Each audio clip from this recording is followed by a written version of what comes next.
The government's contracting for public services is big business and getting bigger. To show you how big, we're going to outsource our graphics to members of the public. We're trying to outsource our graphics. What, for the graphics? Yeah. I haven't got a clue though, have I? It's kind of that way. Okay, I see, so 98. The government now spends about 98 billion on outsourcing and privately run public services. A year. Can we ask you to help us with our graphics? Around £1 in every £3 of taxpayers' money spent on public services goes to non-public sector providers. Is that a good headline? For me to put on this paper, that would be rubbish. Well, it might not make a good headline, but it's a lot of money. So what's it spent on?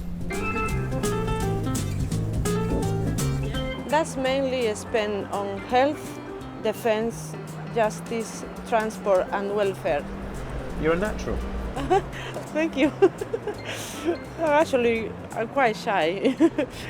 Governments have for years contracted out a range of straightforward and sensitive public services for a number of reasons.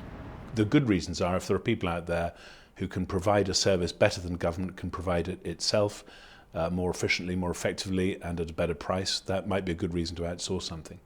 Sometimes it's done for bad reasons, namely people at the centre of government think we just need to get the costs down.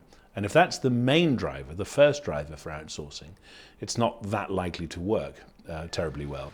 Lord Francis Maude, Minister for the Cabinet Office in the last coalition government, oversaw a mini transformation of public service providers turning private to boost the productivity of their state sector work.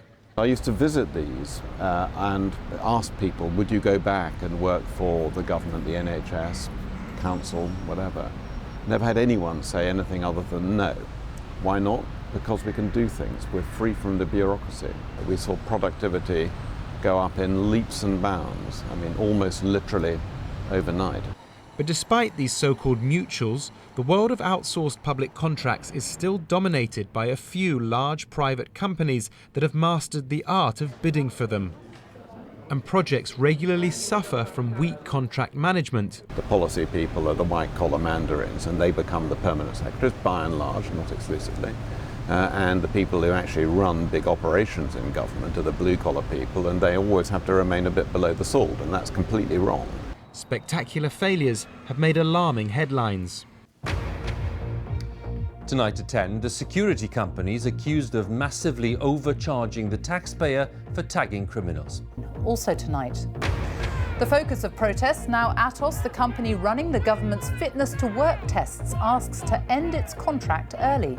It's supposed to be the nation's great global games, but it's being protected by a private security firm now accused of letting Britain down. Including the so-called NHS computer, established in 2003 to integrate people's medical records across institutions. It was such a slow burn train crash. I watched it over a period of 10 or 12 years burn taxpayers' cash, and it still isn't finished yet, even though the government announced under the coalition in 2011 that they were dispensing with it. It's still going on because the contracts are still there. And this goes back to how you write contracts in the first place. And billions of pounds has been spent to no avail. MPs complain contractors often overpromise and underdeliver, but it's also true that proper scrutiny of deals from government is still lacking.